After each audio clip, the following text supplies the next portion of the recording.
So one part of the quadratic formula that's important is what we call the discriminant of the quadratic formula. And that value of the discriminant tells us some important things about how many solutions there are. So let's write down the quadratic formula. There it is, x equals minus b plus or minus the square root of b squared minus 4ac over 2a. So we've written that down quite a few times. Notice this part right here I wrote in blue. That quantity, b squared minus 4ac, that has a special name, and it's called the discriminant. And it's an important quantity because based on the value that it takes, we will either have no real valued solutions, one real valued solution, or two real valued solutions. And I'll just summarize those right here. If we compute b squared minus 4ac and we get a number bigger than 0, then we know there are two real solutions. If b squared minus 4ac ends up equaling 0, then there is only one real solution. And if b squared minus 4ac is a negative number, it's less than 0, then there are no real solutions. So sometimes you're given quadratic equations and you're not asked to find the solution, you're just asked to tell me how many real valued solutions there are.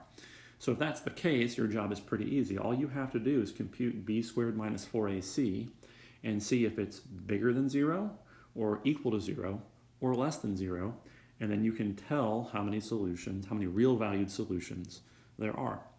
So let's do a couple examples. Here's our first quadratic. 4x squared minus 4x plus 1 equals 0.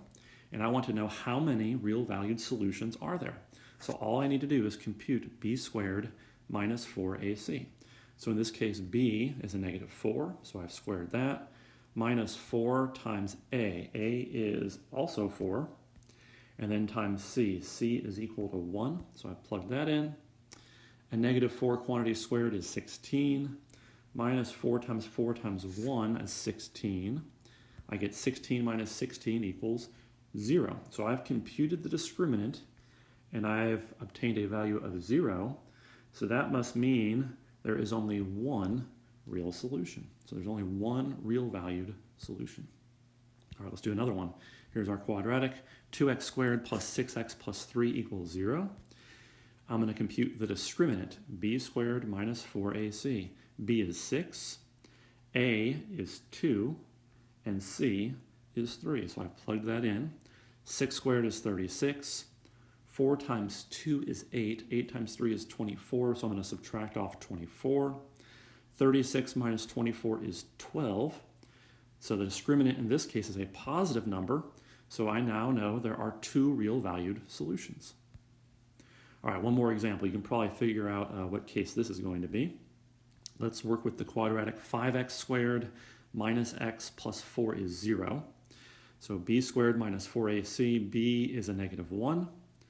Minus 4 times a is 5, times c is 4.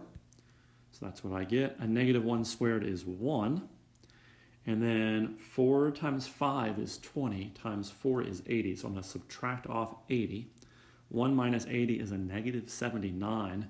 So the discriminant for this quadratic is less than 0. So we now know there are no real valued solutions. All right, so that's just a few examples of what we mean by the discriminant. And once you've computed it, what that tells you about the number of real valued solutions.